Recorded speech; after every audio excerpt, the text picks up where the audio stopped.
History of rhymes. DC, listen like I'm Ted Cruz, cruising through the hood with a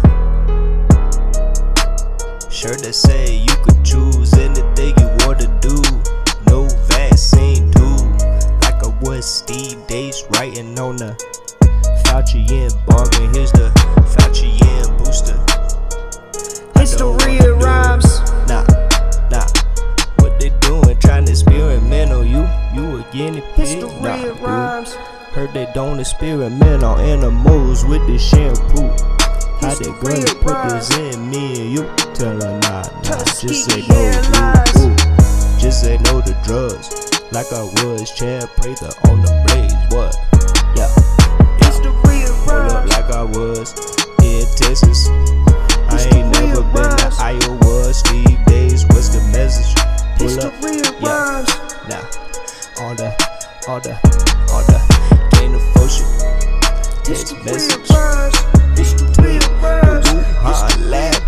Even though Obama said, nah, you shouldn't stab all of these dudes in the back. Cause Trump won. Say, we don't really like him neither. We don't really like him neither. History of rhymes. Places, all these faces, everybody dies. History, got the flu at you. How about you? Drink some water and some soup. How about some lemonade? Some limes to some ginger. Don't tell them about all the herbal substances that could make you better. Ooh, make her at you like the flu. Coming, General Flynn. I'm walking through like Flynn in the place to be is right next to me. I'm walking through like General Flynn in the place to be is right next to me. Digital soldiers arming up. Get your messages and your post ready. Unload them, clip them, yeah, clip them. Artwork, send it. You better watch out. What's coming in the winter? What they said is a dark winter. Shine a light on it. Tell her illumination. It is my favorite place to be. And if you never get between you and me, I'ma pull out the Constitution. Got a pocket Constitution and a declaration of business. And we were talking, Chris was asking you before, he said, and of course our folks that follow this show, they know Matt Kibbe, they know Eric July, and two of my favorite people. And they were like, who do you more align with? And I'm like, both of those dudes are so smart, they're over my head anyway. I would love to align with either one of them. Well, what's your take on what's going on in America? And no holds barred. I mean, just let them have it. I mean, what do you think's happening right now? There's an attempt for an authoritarian takeover of the United States government in a way that is unprecedented in American history. Yeah. Yeah. And there's nobody there to fight it. Nope. There's nobody there to fight it. And the worst part is the people that do want to fight it, they have to deal with, essentially, it's just the most slanderous attacks. You know, if you say, I'm for this, someone will always straw man the position and say, oh, well, you just want to do this hurtful thing to this person or these people or whatever. You're an insurrectionist or some nonsense like that. Which, the whole January 6th thing, like, the idea that it was an insurrection is probably one of the most ridiculous ideas that I've ever been presented with. I mean, on January 6th, I was watching it on the internet and stuff, and I was just like, man. There have been bombs that have gone off in the Capitol. Like, that's actually happened in the 80s. Like, so the idea that this was like some kind of dramatic thing, they did exactly what they were, the politicians did exactly what they intended to do in the same room on the same day. It was not an insurrection. That's not how insurrections end up. No, that's exactly right. But you got to give everybody a little buzzword that they can build their straw man arguments with. I did an event this morning. I did a spoken breakfast, and I don't know, 100, 120 people at the thing, and afterwards they were asking me questions. And I love to trigger people, right? And that's anybody that watches this show knows there's nothing new there. And they were asking me, what do we do about this and this and this? And I said, let me give you a word. And I said, I want you to tell me what you think about this word. I said, the word militia. And they were like, but yeah. And I said, no, it's a constitutional word. Mm-hmm. I said, maybe we should get a little bit back to some of these kind of roots, because empower people to fight back. Yep. What an amazing concept. Mm-hmm. But they're waiting on somebody else to do something. And you're not gonna fight it back with social media. So like YouTube came out with an announcement yesterday. Well, wait a minute. I think that only government should be able to be armed. Oh my God, the Chi-Coms are taking over. Exactly. Come on. Alex, chime in on this thing. I know you're usually at a loss for words for these kind of things. Do you think this is in America? You're not allowed to be armed and defend yourself or have a counterbalance to government power. This is the new America under Biden, Build Back Better, the Great Reset, where they turn off our energy and we let Russia have pipelines into Europe, but we can't have our pipelines. You need to learn that that old American way is over. It's done. It's done. And people say, well, what are we going to do about it? That's why I keep pushing.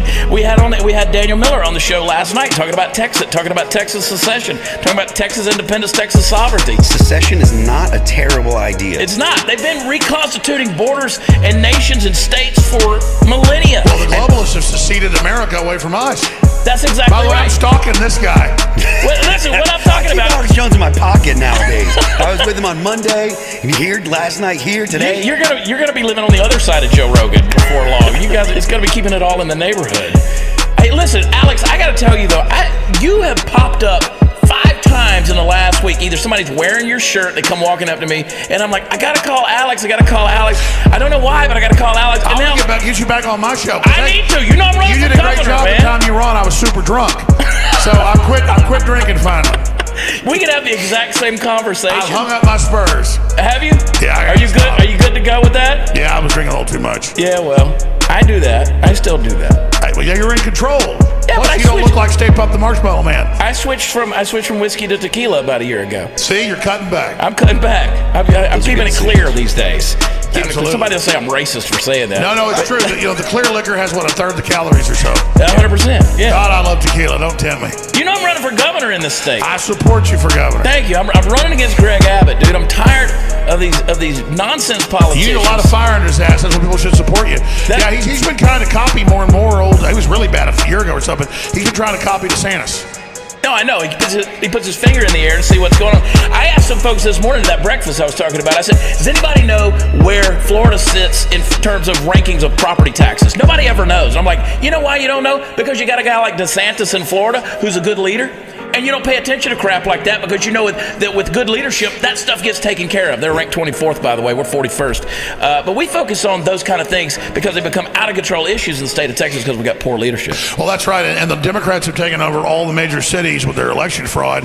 That's why we've got to go on our own, Texan jihad nonviolently and take this damn state back. We got to do it. I believe in Texas blue blood slime town. Everybody's trying to escape here to get away from where they came. They did not bring their BS with them. And the United States of America. I don't feel united with California, Illinois, New York, or Washington, D.C. There's a lot of people that are going to make stinks about talking about secession and stuff like that.